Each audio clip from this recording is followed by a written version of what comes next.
Ragadirogan satatanushaktan asheshakaya prasrutana sheshan autsukya moharatidanjakhana yo purva vaidyaya namostu tasmai. Soyez les bienvenus à cette nouvelle vidéo de la série de Vidavedana Shamitas dans YouTube. Je m'appelle Mateusz et aujourd'hui on va continuer notre lecture du chapitre numéro 3, Rutacharya Dhyayam. Aujourd'hui on va rentrer dans le shloka numéro 11. On va voir 11 à 14. Aujourd'hui je veux voir 4 shlokas. C'est un petit peu le double de notre objectif jusqu'à maintenant. Je vais essayer de faire en vidéo moins de 44 minutes de durée. C'est ce qui s'est passé la dernière fois que j'ai essayé de partager 4 shlokas. En même temps, j'ai pas mal de bruit autour de moi. Je suis dans le Vaidyagrama en Inde. Il fait super chaud, j'ai le ventilateur.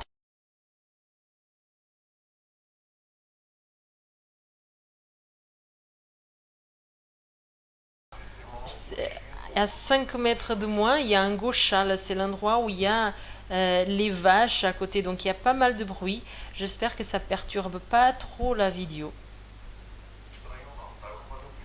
Je vais faire ce que je peux pour nettoyer un petit peu l'audio après, mais c'est possible qu'il ne reste pas à 100% à cause de ça. Donc je m'excuse en avance. Et donc, on va voir maintenant ce qu'ils disent, les shlokas de 11 à 14. Voici ce qu'ils disent. Kashaya pahruta sneha statah snato yatha vidhi kumkumena sadarpena pradigdho gurudhupitaha rasan snigdham phalam pushtam gaudamacha suran suran godhuma pishtama shekshukshirotha vikruti shubhaha Navam mannam vasam tailam shauchakarye sukhodakam pravarajina kausheya praveni kauchavastrutam ushna swabhavai laghubhi pravrita shayanam bhajet yuktyarka kiranam svedam padatranam cha sarvada. Donc on est en train de continuer avec nos Rutacharya de l'hiver. Donc on parle de la saison Evanta, donc c'est le premier hiver, donc c'est une saison qui est froide. Donc dans notre rencontre de la semaine dernière, on a déjà parlé de comment vous deviez pendant cette saison appliquer de l'huile chaude dans le corps. Vous deviez pratiquer des luttes ou des activités physiques plus importantes, plus intenses. Puis vous devriez faire un massage un peu plus intense. Un cul aussi avec une personne qui est spécialisée là-dedans, de faire un massage avec ses propres pieds. Et aujourd'hui, continuez à expliquer des choses, des pratiques que vous devriez avoir, des soins que vous devriez avoir pendant cette saison de froide. Donc il dit ce qui suit. Stato yatha vidhi.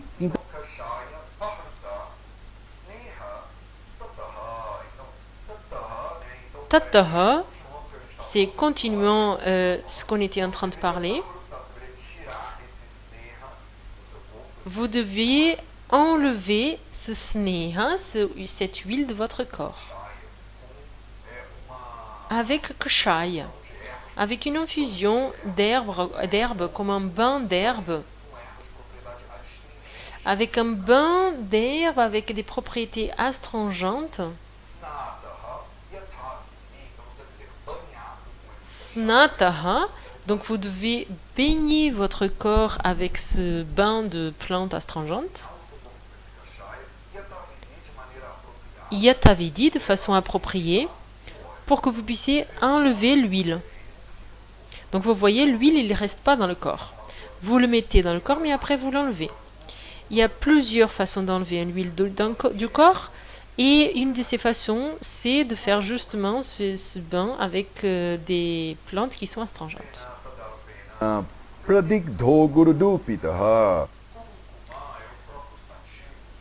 Kunkuma, c'est le Crocus sativus. C'est du safran en fait.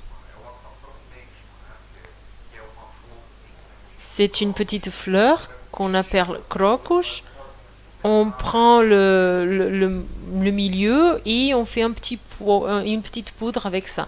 C'est super cher, plus cher que de l'or. Donc vous pouvez appliquer ça dans le corps.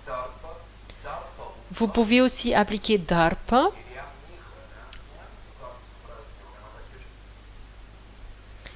Là, il s'agit de la myrrhe. Donc vous pouvez utiliser la fragrance de myrrhe, de safran, pour couvrir tout le corps. Donc ça, ce serait les cosmétiques traditionnels ayurvédiques. Après le bain, vous passez cette poudre de safran, ou la poudre de sandal par exemple. Et après, agaru. Agaru, c'est une autre plante. Et donc vous faites comme si c'était une fumigation avec cette plante. Mais en fait, quand vous prenez un parfum et que vous mettez un peu de spray dans le corps, c'est un petit peu ça que vous faites. Donc c'est comme si c'était un parfum de agaru. Une fumigation. Comme si c'était un encens de agaru.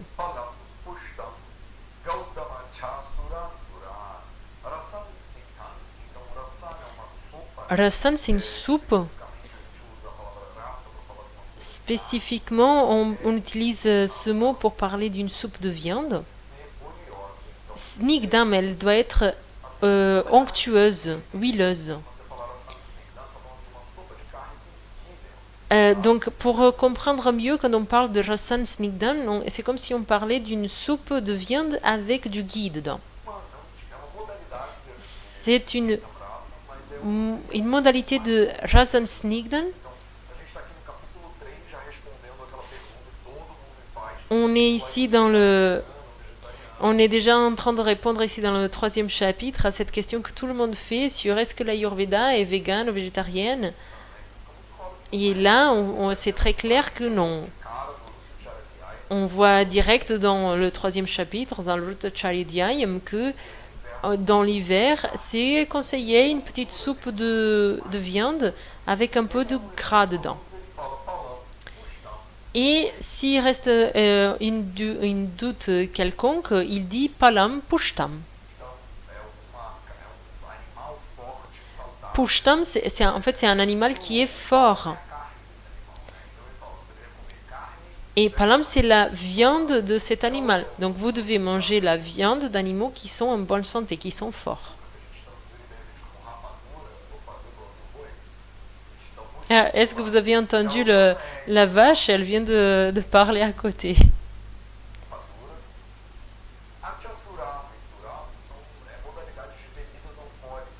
Achasuram et suram, ce sont des modalités de boissons alcooliques. Par exemple, la bière. Sura signifie un distillé, en fait. Donc, ça peut être des boissons alcooliques qui sont pures, achasuram.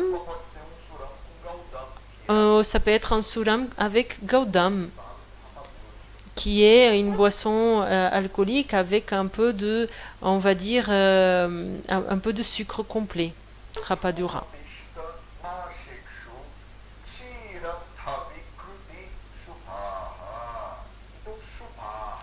Shubha.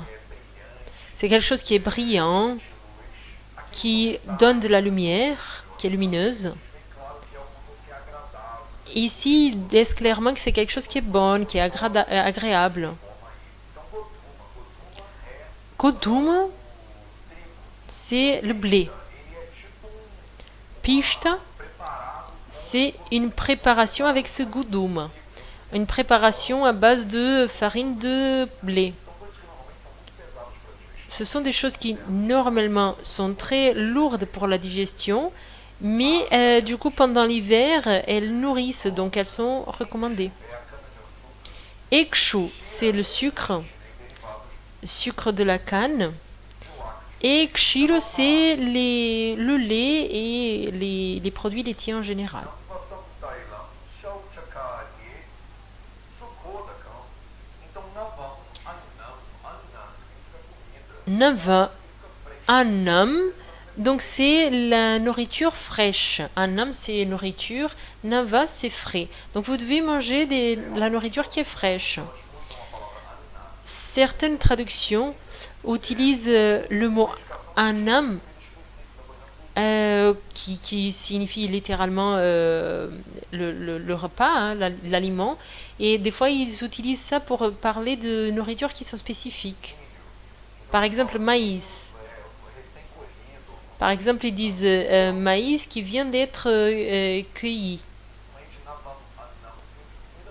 Donc, nava annam signifie l'aliment qui est frais. Donc, en général, on peut le comprendre comme manger des aliments qui sont frais. Vassam Tailam, donc Tailam c'est l'huile végétale et Vassa c'est l'huile animale. Et donc là, il dit des choses qui sont plus grasses à utiliser. Au moment que vous devez faire le nettoyage,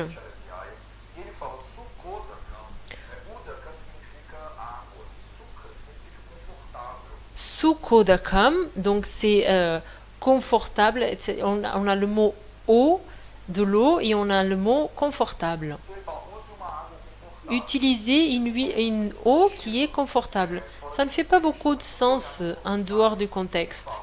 Mais si on regarde les commentaires, on comprend qu'il est en train de parler de l'eau qui est chaude.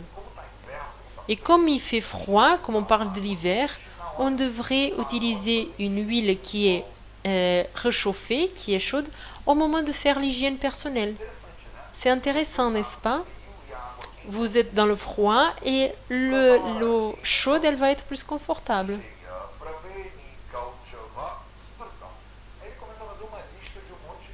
Après, il commence à faire une liste avec beaucoup d'animaux, de tissus faits à partir d'animaux. Pravara, c'est comme si c'était une cape faite de coton. Puis il parle de la peau d'une espèce d'antilope. Après, il parle de la soie. Puis du poil qu'on enlève de la chèvre, comme une laine. Et après, la peau de différents animaux, en fait. Donc, il parle de différents tissus et de cuir. On ne sait pas trop pourquoi. Après, il dit...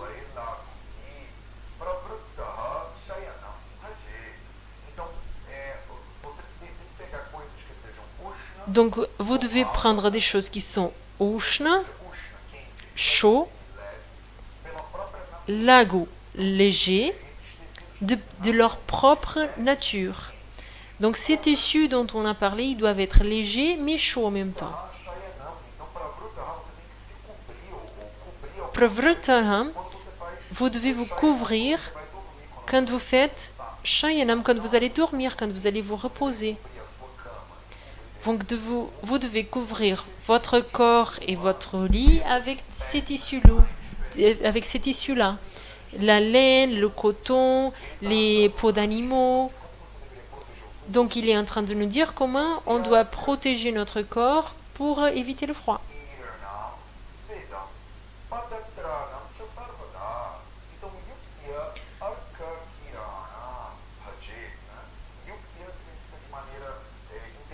Yukti, c'est d'une façon consciente, intelligente. Vous devez prendre le soleil, donc vous devez vous exposer aux rayons solaires d'une façon intelligente. C'est pas pour rester et tourner sous le soleil, parce que sinon ça va assécher le corps et aggraver le vata. Vous devez vous exposer au soleil pour réchauffer, mais vous ne devez pas y rester.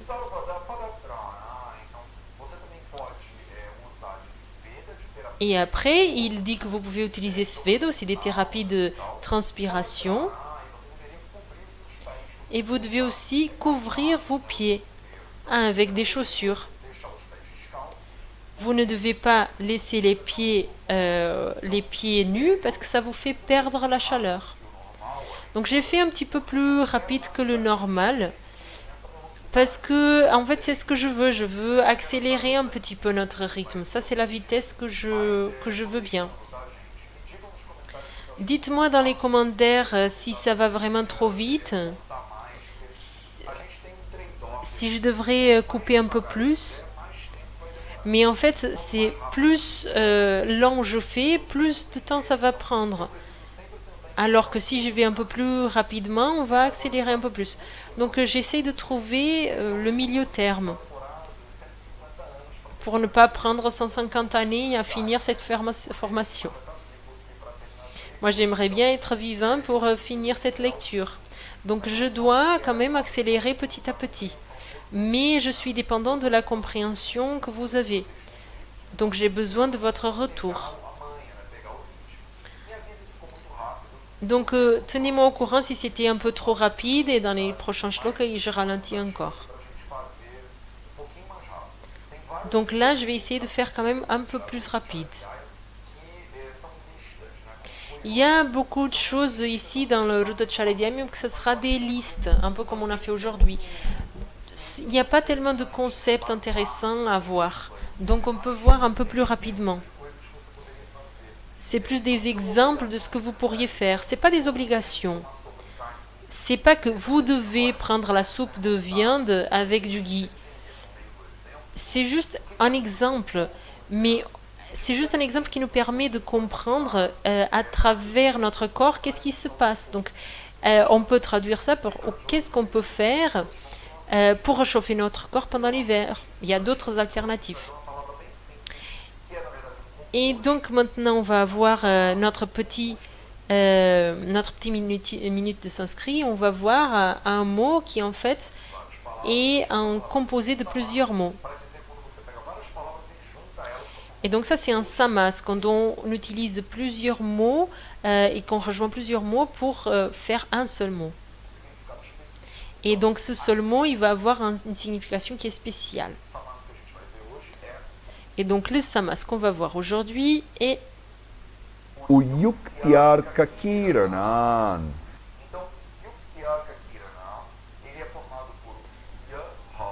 Donc il est formé par U Holland, un K Holland, un T Holland, un Y Holland, un A grand, un R Holland, K Holland, E court, un K Holland, I court, R Holland, E court, un A avec un A long et un N Holland. Donc ici j'ai mis ce mot surtout pour voir le ktia ici. Quand on met un k avec un t et avec un ya, ça fait ça. Donc il y a une jonction de 3 consonantes. Donc comprenez comme c'est intéressant. Le que, il ne termine pas avec il ne finit pas avec un trait vertical, donc il va se rejoindre avec le te. Et le te, il finit avec un trait vertical. Donc on enlève le trait vertical et on va le connecter avec le ya. Après le ya, vous avez un a long, donc ça fait a. Ce mot, il est très intéressant parce que c'est comme une fermeture sur toutes les façons dont on peut rejoindre les différentes consonantes. Puis on a le r Holland avant la consonante. Donc ça se transforme dans ce C au-dessus. Et puis on peut faire une révision de différentes consonantes, différentes voyelles. Donc là, je pense que c'était vraiment 1 minute et pas 3 ou 7 comme les dernières fois. Si vous avez des questions relativement à tout ça, n'hésitez pas à mettre dans les commentaires. Et si vous avez d'autres questions plus complexes, on peut répondre dans les groupes d'études. Merci beaucoup pour votre présence et on se voit dans la prochain mercredi.